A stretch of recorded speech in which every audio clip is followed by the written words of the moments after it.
outstanding effort again. We're busting ours to kick yours. That's big time. Minus 15. Respect all, fear none. Oh, did he belt that one? Intensity is not a perfume. It was a no-doubter. 5, 4, 3, 2, 1.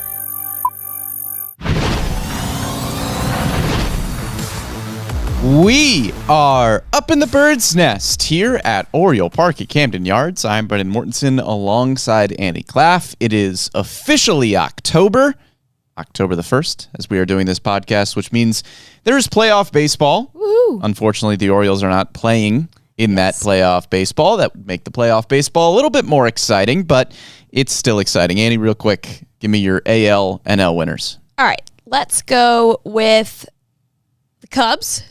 For the NL, okay. For NL. Like it. And, I'm a little bit torn Okay. on the other one because I feel like, no, I'm not going to go with the Tigers. I'm not going to root for the Yankees. Well, it's not a rooting for. This is more of a prediction than a rooting for. Okay, we're going to go with... Don't let your hatred of the Yankees fuel your Let's predictions. go with Cubs Blue Jays. Cubs Blue Jays. Fun. I'm going to go opposite direction. I've got Red Sox Phillies. Okay. I think whoever wins this Red Sox Yankees wild card series is probably your winner in the American League. Sure. And I've got the Phillies. I don't know.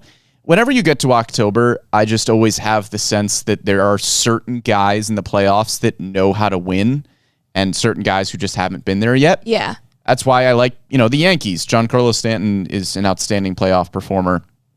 Red Sox, you've got Alex Bregman. You've got plenty of guys on that roster that can get it done. Phillies, Bryce Harper, Kyle Schwarber, guys who have just been there and done that.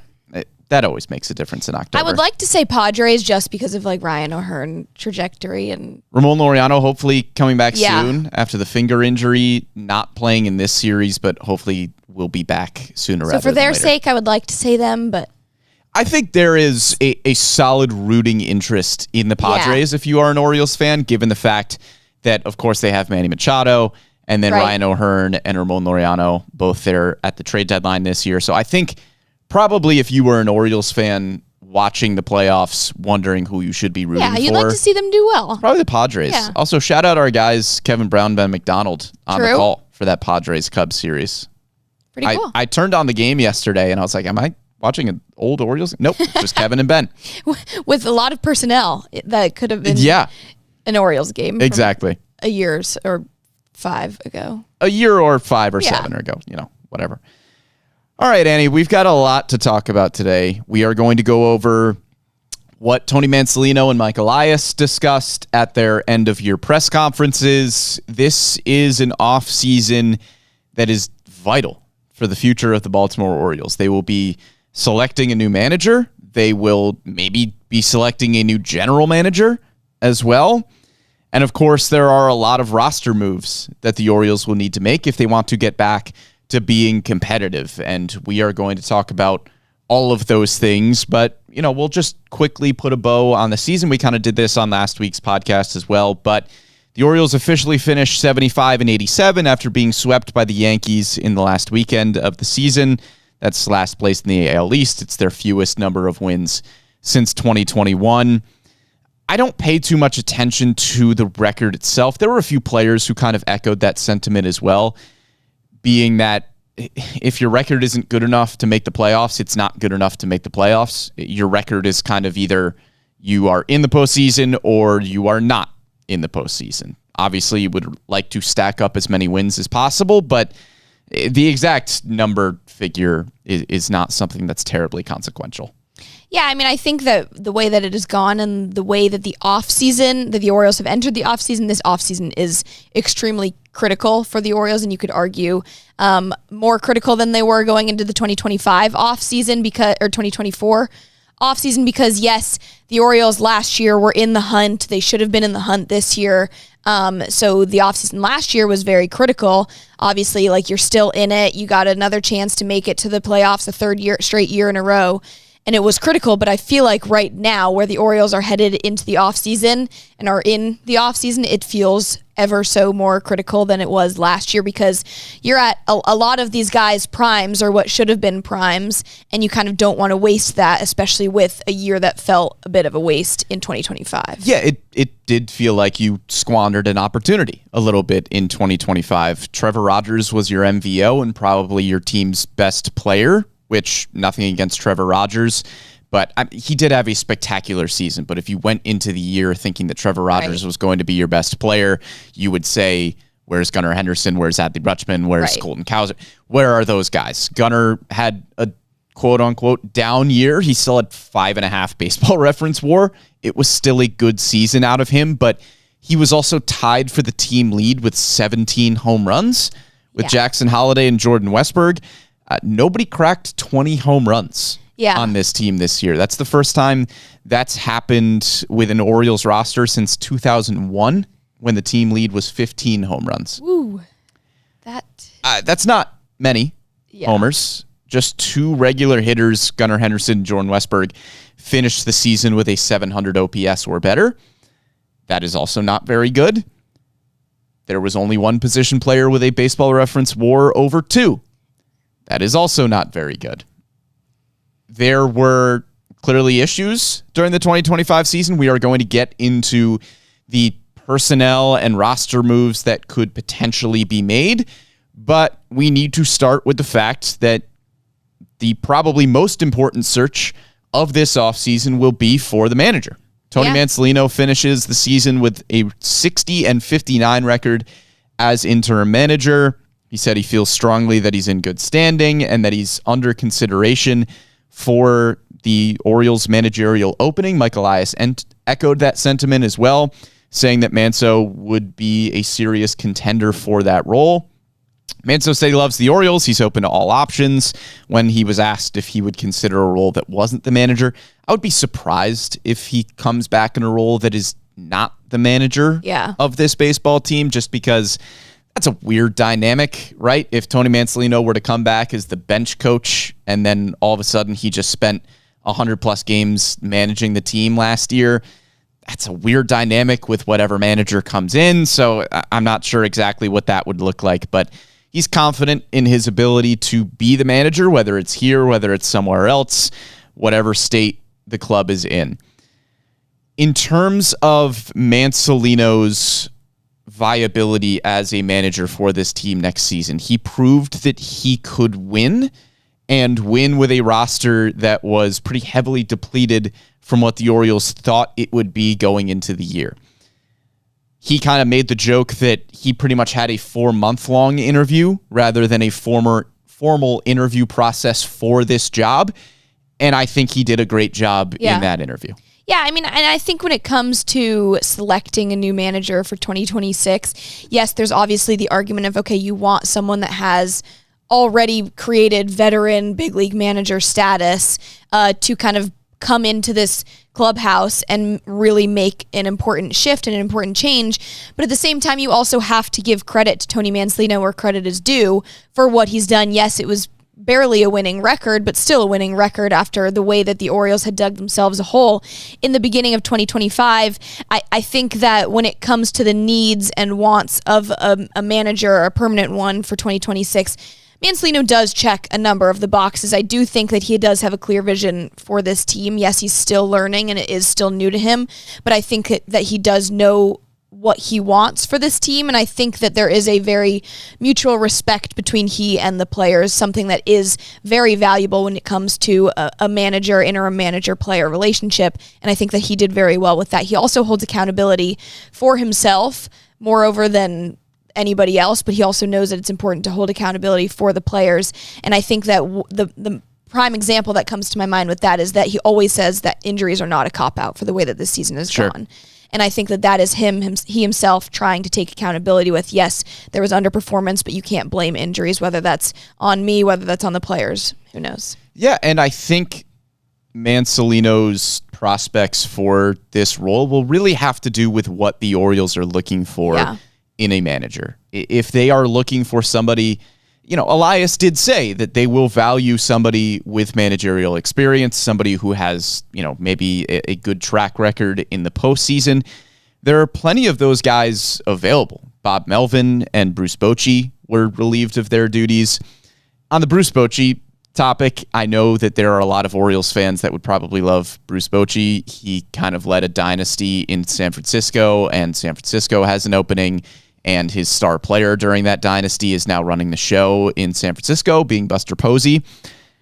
I would imagine that Bochy wouldn't even have to interview for that job if he wanted it, so I kind of imagine that he fits right back into San Francisco.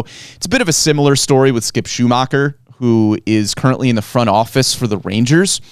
Again, Bochy leaves that managerial role vacant. Skip Schumacher is a former manager of the year who would be a great candidate if the Orioles were looking in his direction.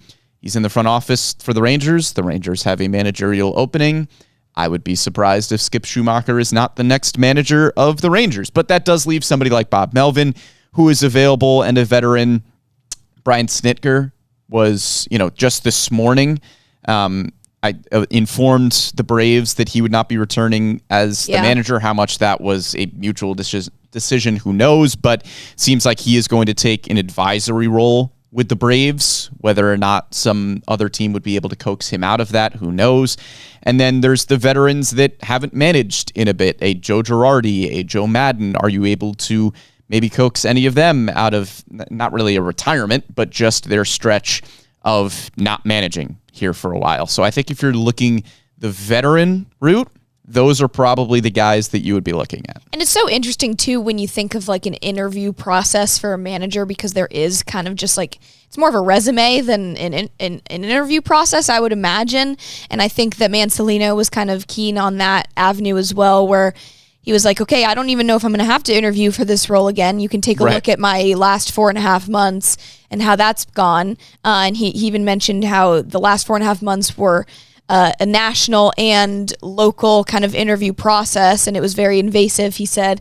So I think that it's very interesting when you also look at guys like those that you mentioned who have such longer tenures in that role, who have a lot more to offer and provide in terms of resume building and resumes just in general. So it's very interesting when you kind of think of like an interview process. It's not, I don't know, I would be very intrigued to be a fly on the wall on something like that, because there's only so much you can kind of say and portray with, okay, I'm going to attack this team, this clubhouse in this manner, but here's what I've done. You can take a look at that. Yeah, it's kind of funny. Like, what are you going to ask Joe Girardi or Joe Madden in an interview? What does your resume look like? Yeah, everybody knows what their resumes look like. So if the Orioles go in that veteran direction, I would imagine that names like Melvin and Madden and Girardi would be at the top of the list. We'll see with guys like Bochy and Schumacher and Snitker, who probably have other things that would make sense in terms of their future alignment. If the Orioles do go the route of somebody younger, a little bit less experienced, I think Mansolino is certainly in that conversation, probably towards the top of that conversation. Of course, a name that gets thrown out a lot is Ryan Flaherty, who is currently on the coaching staff in Chicago. Of course, he has the Orioles ties. It is somebody who is well respected around baseball, has not been a manager at that level yet, but would make sense. There are other bench coaches around baseball, somebody like Brad Ausmus, who is a former manager, that could make sense as well. But it's really going to depend on just how much the archetype of manager that the Orioles are going for. Do they want a veteran presence? Do they want a younger, fresh voice in there? If they want somebody younger with less experience who, is going to come in, and Mike Elias brought up somebody challenging them a lot. He brought it up in the conversation about general manager, which we will get to, and I'm sure the same probably applies for a manager as well, that they want somebody to come in and challenge what they are currently doing, because after a season that is as disappointing as it was, you need somebody to come in with some fresh ideas. So perhaps that's not Tony Mansolino. Maybe that's somebody like a Ryan Flaherty, who has spent a lot of time with other organizations, has ties to the Orioles, but could come back and say, hey, other orgs that I've been with that are doing well, whether that was San Diego or Chicago for Flaherty, are doing this thing and this thing and this thing, and here's how we can implement it and hopefully win some more ball games here. Right, and it's also different too because it's not like the Orioles are in a very specific, okay, we need a rebuild type of year like they were when Hyde was first brought in.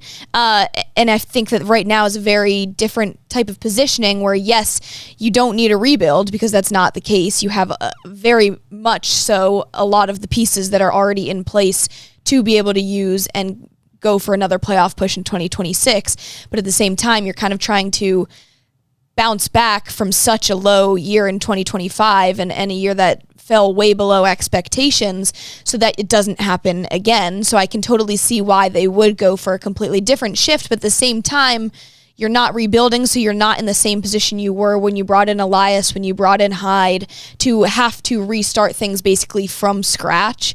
So I think that with the kind of momentum that they end the 2025 season with Mancelino, like, sure, it could make a little bit of sense. You're not rebuilding. Just stick with kind of the momentum that Mancelino brought. But at the same time, do you really want to take the risk of, okay, we need two changes, not just from leaving Hyde and going to Mancelino, but now going from Mancelino to an actual guy, a veteran, or even someone younger, like you mentioned, which would kind of fall a little bit outside the realm of Brandon Hyde, a little bit sits in the middle, where you have someone who is a veteran manager who has a lot of experience, like most of those guys that are available to take managerial positions, or some of the younger guys like Ryan Flaherty, like you mentioned. Yeah. So it's an interesting kind of toss-up. Yeah, it's really just going to depend on what the Orioles feel like they need out of that role, right? There are some other names that have been thrown around as well. Tony Vitello, who is currently the head coach of the University of Tennessee. They just won the College World Series in 2024. Kai Correa is somebody whose name has been tossed around a lot. He's currently on the Guardians coaching staff. David Ross was the manager for Chicago for a while. That's another name as well. We got a question on YouTube about Buck Showalter. I would be surprised if Buck Showalter was a candidate for this position. I suppose it could happen. I just don't really see it happening. Yeah, that would be an interesting one. That would certainly be interesting. It would be kind of cool, but it would be very interesting to go from, like, bounce all the way back to that kind of era before a peak rebuild. Certainly. We got a comment about Veritek as well. That would be an interesting pairing, a former AL East rival in Jason Veritek. We'll see. There are going to be a ton of names that are tossed out over the next few weeks. We will try to keep you updated here on MASN and the podcast as to what sorts of things are going on in that managerial search. I do think it is probably going to be a bit until we have an answer to that. We are still playing postseason baseball at this point, but the search is certainly beginning and probably has already begun. And a lot of teams that are also in search of a new manager. There are a lot of teams. Pretty sure there's 8 total right now. Yeah. Which is a lot. I think the Braves make 8. Yeah. Yeah, which is a good thing that there's a lot of candidates, but yes, that's a lot of teams to have to also compete with to find the top best candidate. Good that there are a lot of candidates, and also there is going to be competition. But I really do think among the teams that need a manager, I know the Braves have an outstanding framework. You know, there are certainly appeals to the Giants right now in their roster. I think if you're a potential manager and you were looking at what the Baltimore Orioles have here, there are not many better situations than Baltimore right now. You have a young core of controllable pieces for a while. Gunnar Henderson is one of the best players in the game. You have Adley Rutschman at catcher, who, yes, has struggled offensively for the last year plus or so, but is an outstanding defender. Mancelino said yesterday that he's the kind of catcher you need on your team to win a World Series. He is that good defensively. He can call that good of a game.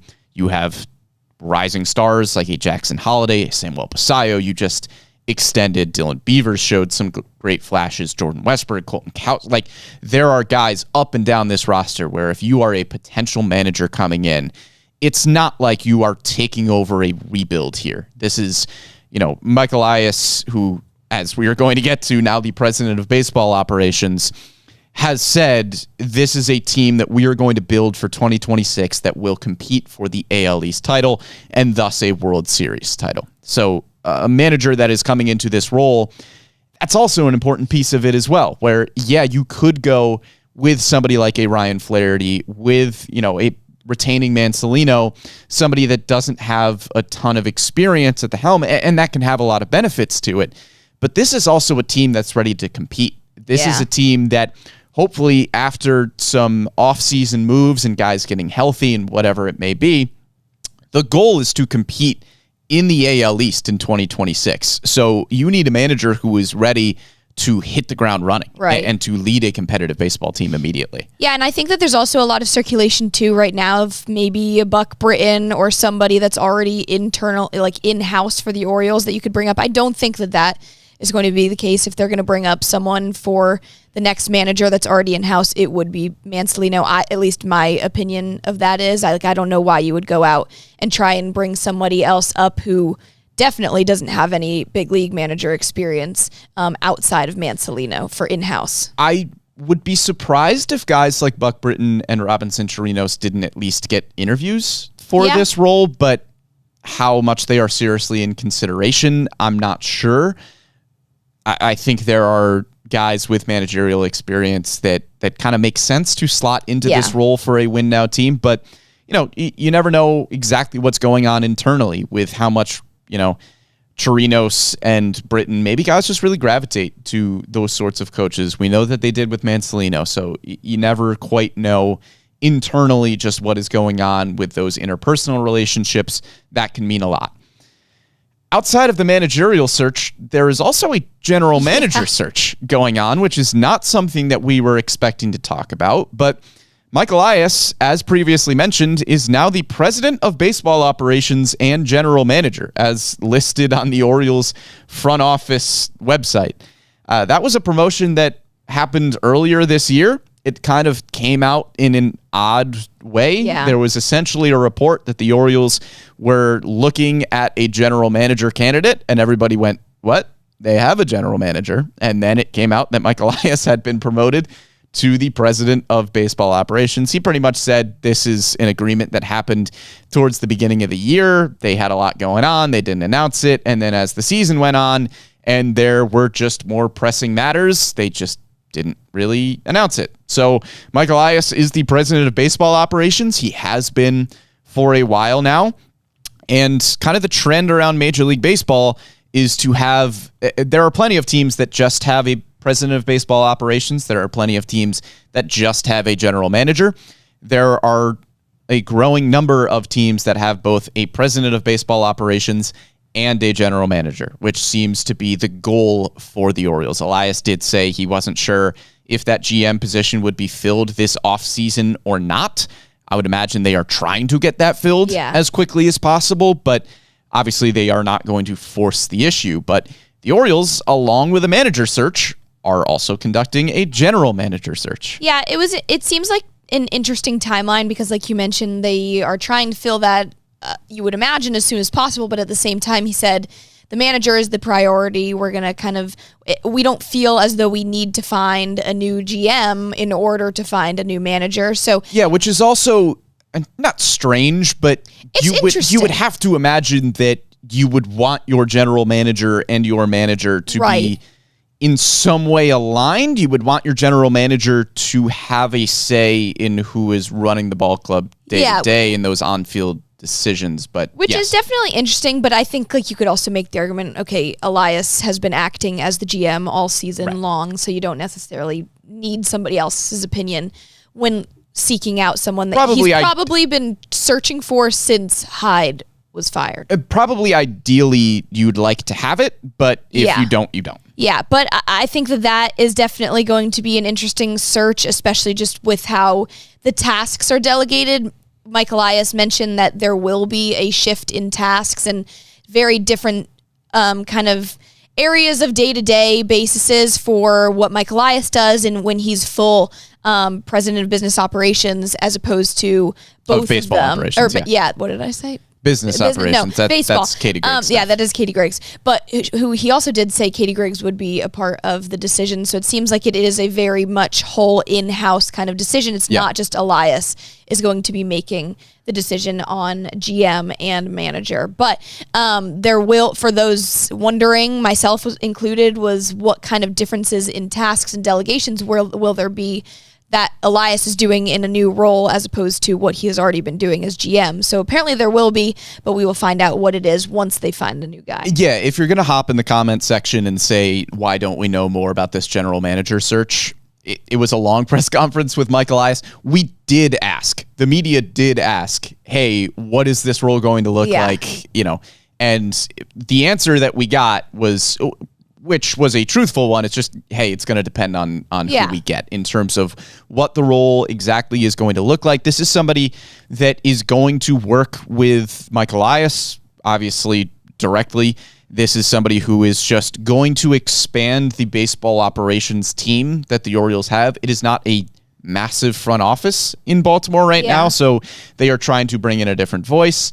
They are trying to bring in somebody who can challenge their philosophies, somebody who will hopefully come in with some new and fresh ideas, because a lot of what the Orioles have been doing has worked. Obviously, they made the playoffs for, 2 of the past 3 seasons. It was a down season in 2025, but they have had success in the past. So they are trying to get back to that. They are trying to find somebody who can help lead them in, I don't know if it's an entirely new direction, but it's a direction that is certainly different from what it was in 2025. Yeah. Because it worked in 23 and 24. You won the AL East. You made the playoffs 2 times in a row, but obviously something went wrong last year. So you need to do a full evaluation of that. You need to bring in other front office personnel that are going to help you be able to shake that. Yeah, and personnel is a very kind of broad term, I think, to use, because you can look at the player personnel, the roster itself, which is still very much intact. Yes, you dealt a lot of guys away at the trade deadline, something you weren't expecting to do. So there is a lot of changes to be made, most notably the bullpen, which I'm sure we'll discuss, of how you can make changes to that in the offseason. But like you mentioned, there was still success with the player personnel that you've seen the last number of years, 3 years at least since the rebuild, with the core still intact. Yes, there were off and down seasons for a number of those guys, and that was very apparent, at least to Mike Elias and Tony Mansolino, both of them kind of noting that we got to figure out what went wrong in a sense for some of these guys, why they underperformed. So I think when it comes to player personnel, you do still have a lot of those pieces intact. There's going to be a lot of offseason moves, like I mentioned right off the jump. I think that this offseason is the most critical it will have been under Mike Elias because of the kind of expectations, not only that you set in 2024 when you made it to the postseason going into 2025, but also the expectations for 2026 are even more heightened after a down year. So I think that when it comes to player personnel, you have a lot of pieces intact, but you want to go out into the offseason and do bigger and better than you have in previous years. And in terms of front office, like maybe the general manager role could be filled in-house and just different kind of philosophy is brought in, new ideas are brought in, maybe whether that's in-house or not. And then same with manager role as well, whether that's Mansolino or a new guy.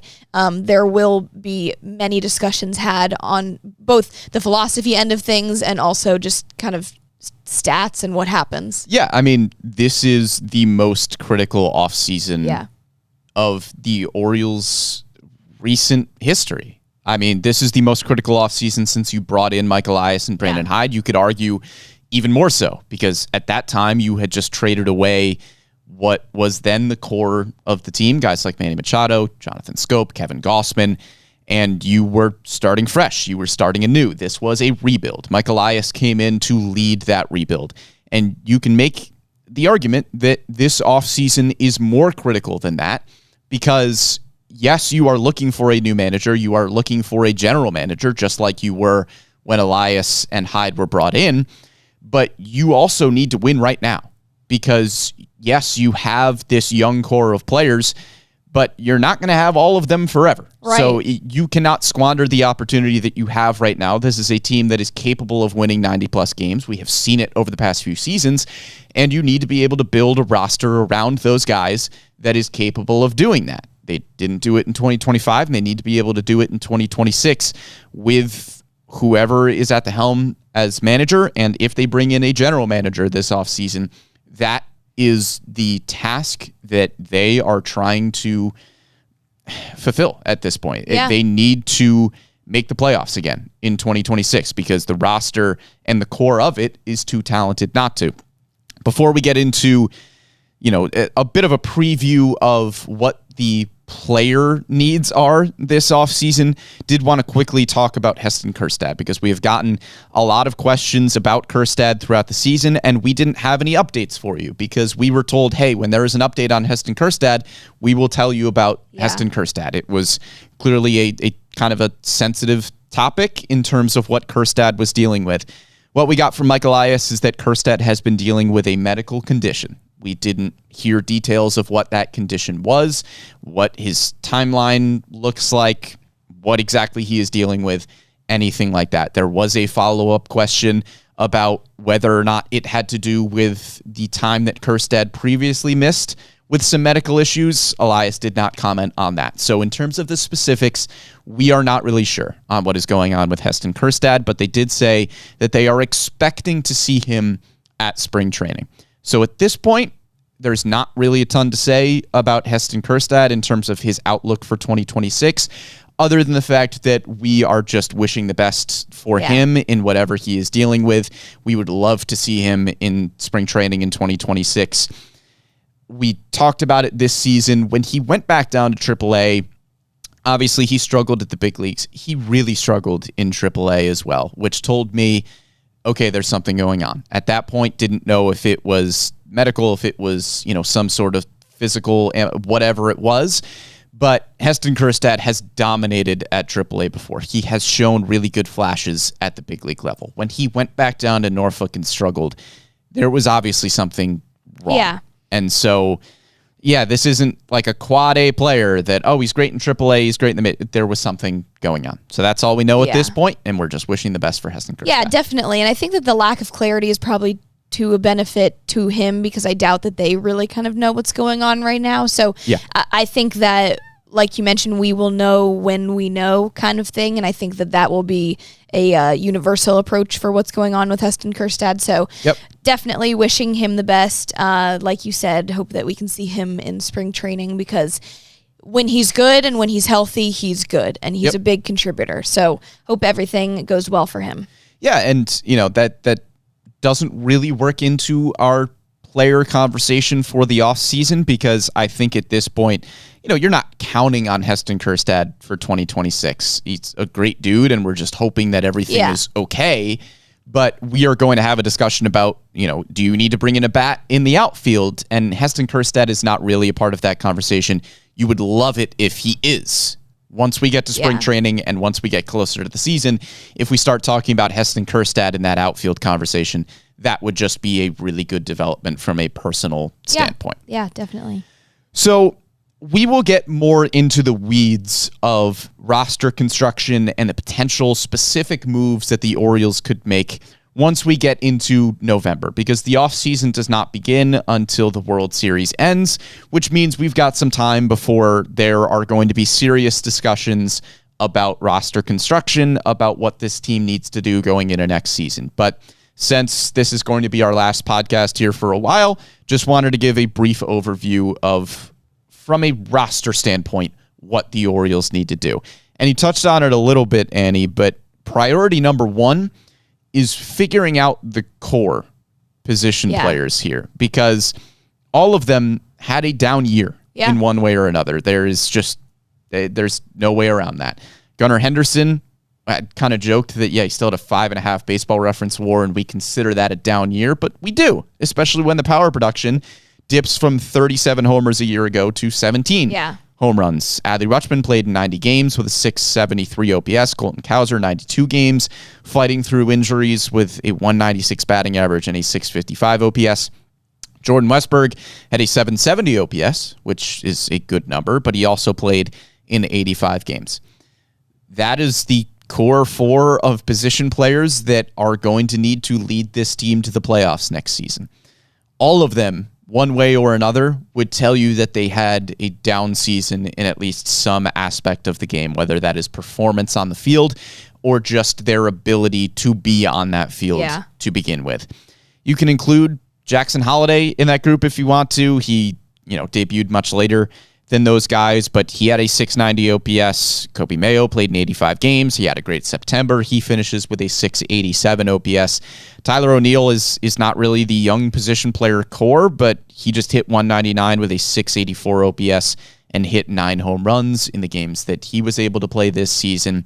He is more than likely going to be back next year, picking up that player option. Mancelino and Elias have noted that he is going to be an important piece of the team next year. You can't have those 7 guys struggle in the way that they did this season. That is not rocket science. I do not need to be in that front office to tell you that. I also don't need to be in the front office to tell you that those are all really talented players. Yeah. And there is no reason that they should all simultaneously struggle in the ways that they did. How much injuries had to play into their underperformance, that is something we talked about a lot last week. But you need those guys to play good baseball in 2026, or else all of the other roster moves that we can talk about, whether that's free agency, whether that's trades, whatever it may be, none of that matters.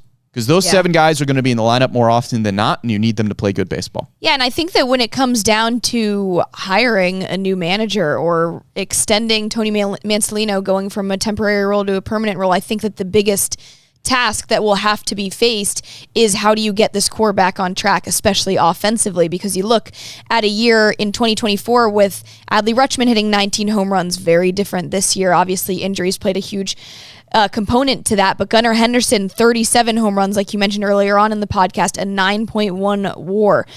Colton Cowser is a big one that I think flies under the radar a little bit because you think of the Gunnar and the Adley, and then Colton Cowser is a little bit. Colton Cowser is a part of the tier, or a part of that core, but I feel like he is slightly lesser degree. We were expecting him to take a step up this season. We both had him penciled in as an all-star candidate. Yeah, I mean he was almost AL Rookie of the Year, arguably should have been in 2024 with 24 home runs, and then goes to a season with also had some injuries as well, but it fell below expectations.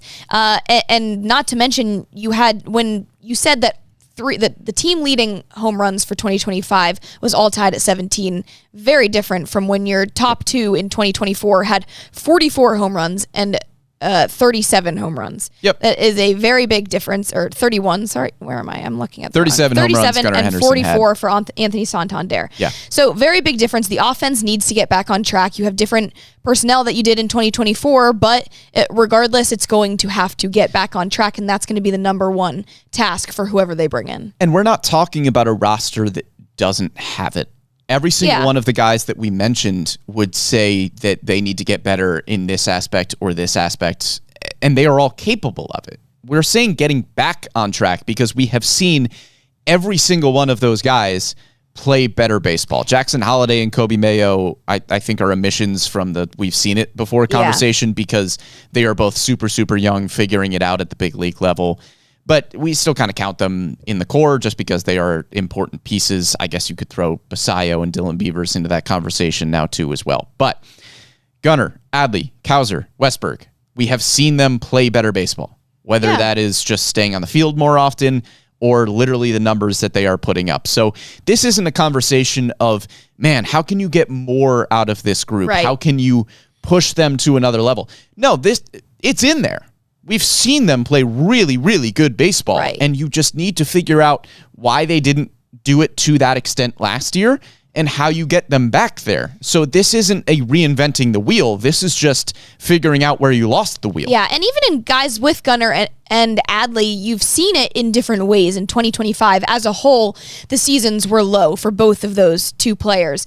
But Gunnar at least was making strides in various aspects of the game that he hadn't before. Career season in doubles and stolen bases with 34 and 30 respectively. Huge strides defensively, too. Huge strides defensively. Adley Rutschman, major strides defensively. He was always going to be a solid defensive catcher, but this year was the year where, above all else, this was the year that you discovered the potential that Adley really has as a defensive catcher, which was receiving credits from pitchers like Trevor Rogers. Every pitcher that threw to Adley behind the dish was giving him credit. Tony Mancelino was, loads of people were, and he's going to be the perfect example for Samuel Basayo for the next season and them working together. And even Mike Elias said when there's been lots of rumors with, okay, trade Adley or whatever, or is Adley going to be the backup catcher now that you have Basayo? We have been saying that wasn't going to be the case. Mike Elias even confirmed it, saying he is your number one catcher. Yeah, because duh. Yes, obviously. We have been saying it. But you have that reassurance in Adley. It's going to bounce back. It's going to get better defensively, and it's going to bounce back offensively for both of those two guys. I have all the confidence that those 4 players are going to be better in 2026 than they were in 2025. Yeah. I'm completely confident in that. I think Jackson Holliday and Kobe Mayo both take a step up. Samuel Basayo is going to take a step up. Who knows if there's another step up for Dylan Beavers, but I think he's going to continue to play good baseball, and hopefully you get a healthier season out of Tyler O'Neill. I think those guys are going to play good baseball in 2026. A, because I have the confidence in them because we have seen it before, and B, because they have to. Right. There's no other choice. And I'm glad that you brought up Basayo and Beavers as well, too, because when I said that this offseason is even more critical, now you also have to factor into account that now you have 4 of your top prospects from the last 2 years up at the big league level already. You cannot waste that opportunity. You have the core that was already intact with Adley, Gunnar, Westberg, and Colton Cowser. Now you also have guys like Jackson Holliday, Kobe Mayo, Samuel Basayo, and Dylan Beavers all at the big league level all together. You can't waste that opportunity with how good that they were even without a peak Jackson Holliday, a peak Kobe Mayo, or we haven't even seen peak Basayo and Beavers yet, but you saw what they had in 2024 and 2023. You've got to be able to utilize what you have now in using your top prospects of the last 2 years. Yeah, this is the time not to put more pressure on the 2026 season than we already have, but this is the time. The core is here. The complementary pieces are here. You are hopefully going to see more steps up from young players. This is the time to get it done. So in terms of free agency, in terms of potential trades, we'll just go through the position groups here. We'll start with starting pitching. Trevor Rogers and Kyle Bradish, I think you feel confident that both of those guys are front end of the rotation pieces. How many innings you are able to get out of Kyle Bradish in 2026 after not pitching that many in 2025 or in 2024 remains to be seen. I don't think you can count on Kyle Bradish giving you, hundreds of innings, but you can count on Kyle Bradish to be a dude. You know that when he is on the field, he is going to be great. Whether he gets to an innings mark where he's given you 175 innings, I'm not super confident in that coming back from Tommy John, but who knows? He will have a fully healthy offseason. He'll be able to get ramped up. We will see what the plan for him is next season. Dean Kramer, I think, is going to be back as a solid back end of the rotation piece once again. We've kind of always said it with Kramer, but if he is your number 4 or number 5 starter, you feel really good about where your rotation is at because that is a good 4th, 5th starter in this league. How much can you count on from Grayson Rodriguez? Not sure. Mike Elias did say that they expect him to be ready to go for spring training, and they are hopeful that he is going to be an important piece in 2026. But again, he did not pitch any innings in 2025. How many innings can he give you next year remains to be seen. Is Tyler Wells a starter next season? He was really good towards the end of this season in that starting role. Where will his value come from? Yeah, it's going to come from somewhere. Could be the rotation, could be the bullpen. And Elias said yesterday, or Monday rather, that they pretty much see him as a starter until things change. Yeah, why not, right? He pitched very well in that role this year. Elias did also say that he wants to add a frontline guy, whether that is a number 1 or a number 2 or a number 3, and how those guys work in with Rogers and Bradish, who knows? But I do anticipate that is still going to be something that the Orioles pursue. It is still a need. In terms of free agents that would fit that bill, you're looking at guys like Framber Valdez, Ranger Suarez, Dylan Cease, and Zach Gallen. Yeah. I think those are the guys that profile as a number 1, number 2, or number 3. Cease and Gallen are interesting because they both had kind of down seasons, but we have seen the upside from them in the past. Framber Valdez is an interesting one because he put together another good year, but there were some interesting storylines happening with Framber Valdez in Houston this season in terms of his communication or lack thereof or too much thereof with his catcher, however you want to classify those interactions there. And then Ranger Suarez just put together a heck of a season, 3.20 ERA and 26 starts. I think those, for me, are the four guys that profile as a frontline rotation piece that are available in free agency this year. I think that for me, at least like early rankings of offseason needs, because obviously we're going to dive into this plenty throughout the offseason, but I think for me, early rankings would kind of be front end of the rotation, number one, and then maybe number two, closer, and then back end of the rotation, and then maybe another bullpen arm. Yeah, you need and then bullpen arm. I don't know where you would slot in hitter into the rankings. I don't think very high, and we'll get to that probably here in a minute, because the second position group I think we do need to talk about is the bullpen. Yeah. Right. The starting pitching, I think we're in agreement that the Orioles will go after a frontline guy. Whether or not they have success in that, who knows? They clearly tried to go after a frontline guy last year, reportedly, with Corbin Burns. That didn't end up working out. They go and get depth pieces anyway. I would anticipate the Orioles get a frontline guy, or at least try their best to get a frontline guy, and that they will also continue to go after the depth pieces. Right. Because the depth going into 26 is not even where it was going into 25, when you had guys like Chase McDermott, Albert Suarez. McDermott seems like a bullpen piece at this point. Albert Suarez, who knows what his 2026 will look like. So you need to add more depth as well, and I think the Orioles will do that. Also, especially with the way that the farm system looks right now, too, with pitching depth. Yeah, there could different be some this year than last year. There could be some dudes. Whether or not the Orioles think that they factor into the beginning of 2026 pitching depth remains to be seen, but there are guys in AAA like Trey Gibson. There are guys in AA like Michael Ferret, Jerron Watts-Brown, any number of names there that you could look at and think that at some point in 26 they could find their way into the rotation. Right, and I don't think that they should factor the strengthened farm system into the equation for offseason moves right now, because it's an added benefit. Yeah, it's an added benefit because right now you have a little bit extra cushion to prevent injuries and injury issues like you had in 2025 and 2024 because of your farm system. But I wouldn't necessarily go and into the offseason and say, oh, we have Trey Gibson, Michael Ferret, Levi Wells, relief Jerron arms, Watts-Brown, even like Nestor Tyson Herman. Neighbors, whatever you name it. So because of those guys, we're not going to get some offseason acquisitions. I don't think that they should do that, and I don't think that they will because of the way that the story has gone with injuries the last 2 years. I will say, though, I do think the bullpen is a little different in that conversation. Sure. I think in the starting rotation, you don't want to count on Trey Gibson and Michael Ferret and Nestor Herman and Levi Wells and whoever else works their way into that conversation, Watts-Brown as well. In the bullpen, though, Neighbors could be an opening day. Tyson Neighbors and Anthony Nunez, two guys that the Orioles acquired at the deadline. I think there are other names in that conversation as well, but those are the two big ones that jump out to me where I think, they might be able to crack this opening day roster. Tyson Neighbors, I know, is still in AA, so that would be a big jump. We need to see how he performs against AAA competition, but he was a dominant college reliever, too.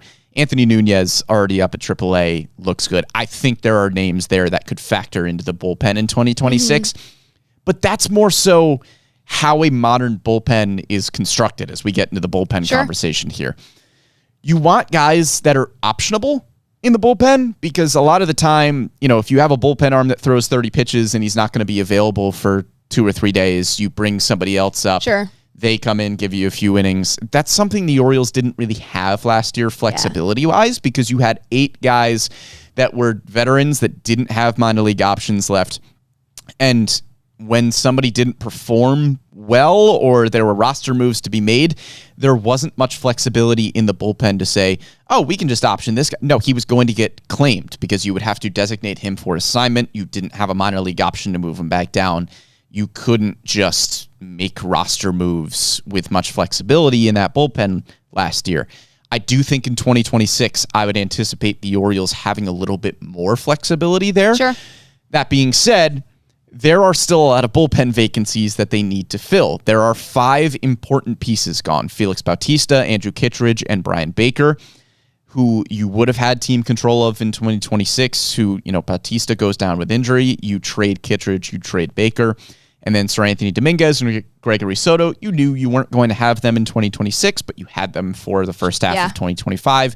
So it still feels like a vacancy. You saw some good performances from Cade Stroud, from Dietrich Enns, from Rico Garcia. I think Grant Wolfram showed some flashes, like it's a 6'7 lefty who throws 97, 98. If he can figure some things out, I think he could stick around.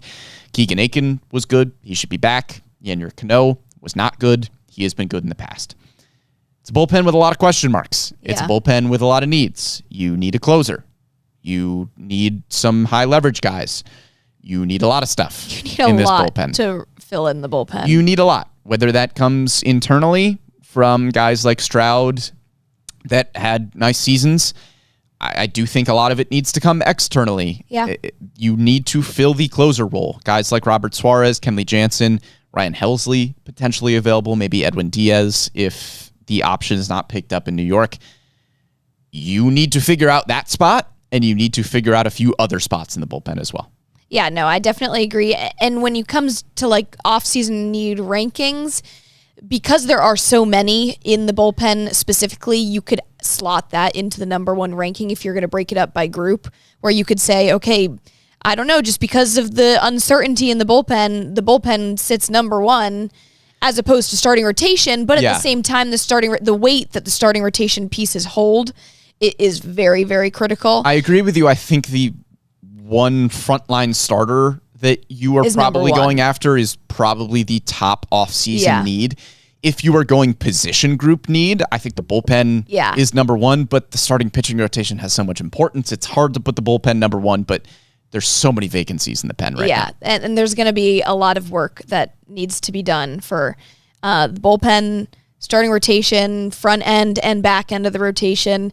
Hitter is a very interesting discussion because you had your struggles offensively. That's a no-brainer. Nobody would argue with that the offense was very down this season compared to last and the year before that. So that is a top need in terms of getting back on track. But do you find that externally? And is that a higher need than starting rotation piece, bullpen piece? Certainly not. No, I would say no. And the other conversation with a hitter that you could potentially bring in is where do they go? Yeah. Because looking at this 2026 roster, assuming that Tyler O'Neill picks up his player option and is back for next season, you have your catching situation figured out with Adley Rutschman and Samuel Basayo and probably a third catcher on the roster too. First base, Kobe Mayo. Who knows what Ryan Mountcastle's future holds at this point. The rest of the infield is set. You have Jackson Holliday at second base, Gunnar Henderson at shortstop, Jordan Westberg at third base. The outfield, Colton Cowser, I know had a down 2025, but I think you still, he is your center fielder for 2026. Yeah. Although, what was the evaluation of Colton Cowser's center field defense in 2026? In 2025, excuse me. I thought he looked pretty good there. How much the Orioles see him as a future center fielder versus, maybe they just value his defense more in a corner outfield where he was outstanding in 2024. Who knows? Maybe they target a center fielder and push Colton Cowser to a corner outfield. But in those corner outfield spots, you have Tyler O'Neill and you have Dylan Beavers. Mm-hmm. Dylan Beavers worked his way into that potential opening day starter conversation, getting close to an everyday player. So your outfield, you have Dylan Beavers, you have Colton Cowser, you have Tyler O'Neill. There is probably room for a fourth outfielder in that rotation, especially given some of the injury histories that we know about to this point.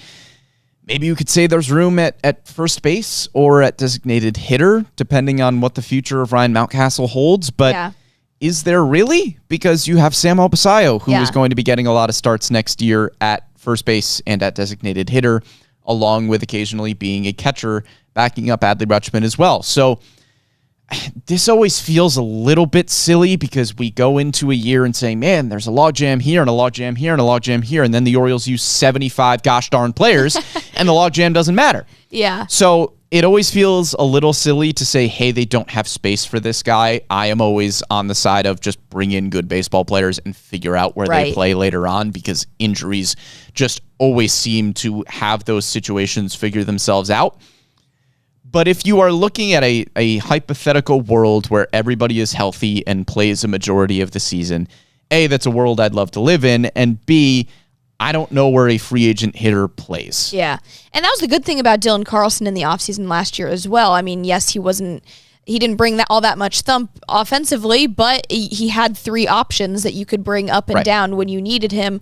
And a guy like that, I don't know if you're going to find a free agent wise to be able to be flexible like that up and down, but someone that you could bring in just for extra stability and extra depth that has that kind of flexibility between the minors and the majors would be good, just to be able to prevent injuries like it did this year. And it's the conversation we keep having about this Orioles roster, which is if you are going to bring in veterans, which you can make an argument that they should, you are taking playing time away from other guys. Like Pete Alonso is a name that has gotten tossed around a lot. Pete Alonso, there is no debate about it, would bring a ton of value to this baseball team. That is a middle-of-the-order bat who would be outstanding. That is your first baseman, your designated hitter. Okay, great. You are now taking at-bats away from Kobe Mayo, who hit over 300 with a 940 OPS in September. You are now taking away at-bats from Samuel Basallo, who you just extended. You can make an argument that winning just takes priority over those guys continuing to develop and get better at the big league level. You can also make the argument that the money that would be spent on Pete Alonso would be better served elsewhere because you have Kobe Mayo and you have Samuel Basallo that you are confident will take steps forward in 2026. Like, I hear the names of Pete Alonso and Kyle Schwarber. Okay, where do they play? Kyle Schwarber is a designated hitter. He is purely a designated hitter. You are taking at-bats away from Basallo, from Mayo, from potentially Adley Rutschman as well. Maybe that's fine because Kyle Schwarber is just that good. Yeah, and he will add that much to this baseball team. But how do you weigh those two things? There are also outfield options. Kyle Tucker, he's going to cost $500 million probably. I think there's names like Harrison Bader that make sense as a potential rotational outfield piece. Cody Bellinger is going to be expensive as well.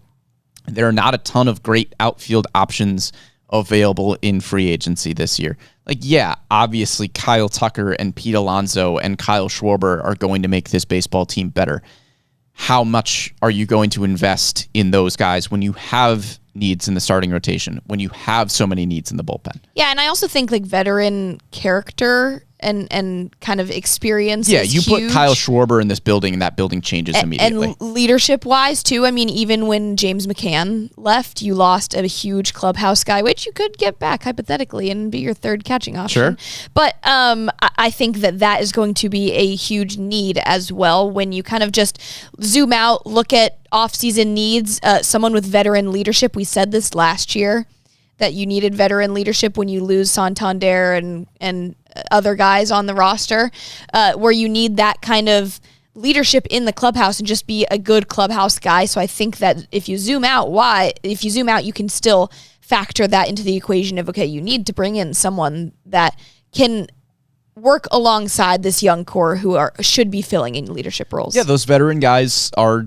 important. Playoff experience. Yep. It's something that we have talked about in the past with somebody like Aaron Hicks, who is an important piece of this roster when the Orioles were making a playoff push. It's like, yeah, on the surface, Throwback. Aaron Hicks wasn't a massive addition baseball-wise, although he did play very well in Baltimore, but it is somebody that you brought in because he had so much experience in New York playing winning baseball, even in Minnesota before that, playing winning baseball. And he comes in 2023, puts up an OPS over 800, and is a crucial part to this team's success because they get to the playoffs and he knows what he's doing there. That is a different animal. And you know who comes up with a clutch hit in the 2023 playoffs? I know they didn't win that game, but it was Aaron Hicks.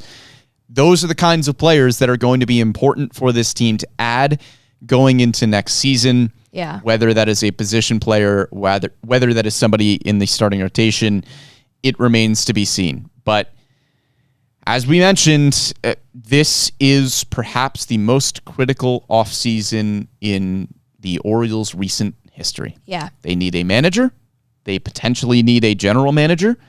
They need to figure out how to get their position player core back on track. They probably need a high-end starting pitcher. They need a closer. They need other bullpen arms. And perhaps they need to bring in a veteran hitter as well. And it might be costly. And it could be costly to do all of those things. But those are the things that they need to do. And hopefully here on the Bird's Nest, we have given you a good preview of what this offseason will entail. But of course, that offseason does not begin until after the World Series. So we are going to take a break here on the podcast until then. If over the next month or so there is news about a new manager, about a new general manager, because those are off-season moves that happen before roster moves happen, once the World Series ends, we will be back with that news. We will break down anything that does happen. But unless there is breaking news, this is going to be it for about a month or so. Yeah. We will be back after the World Series once the offseason officially begins. We need a little bit of a break. It's been a long 162.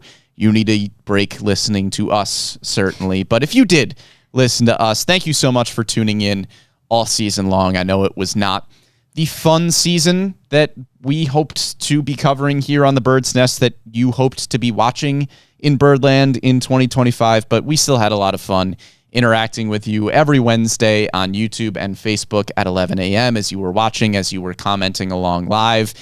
Sorry if I ranted at you. Maybe you deserved it. Maybe you didn't. Maybe I was grumpy that day. Who's to say? It's always deserved. Well, sometimes. Sometimes, sorry, guys. But thank you for tuning in all season long. It was still a pleasure to bring you this season of Orioles baseball, even if it was not the season that we hoped for. And we hope that you will be back with us once we are back in November as we go fully into our off-season conversations. The off-season is also super fun for us because we get to dive deep into the bag. When there are not games going on, we can talk about 45 minutes of absolute nonsense, and we love doing that. So follow along with us live then on YouTube and Facebook. We will be back Wednesdays at 11 a.m. Or if not, you can catch us after the fact on any of your favorite podcast platforms. Big thank you to Amy Jennings behind the scenes for producing this one. For Annie Claff, I am Brendan Mortensen, and we'll catch you next time.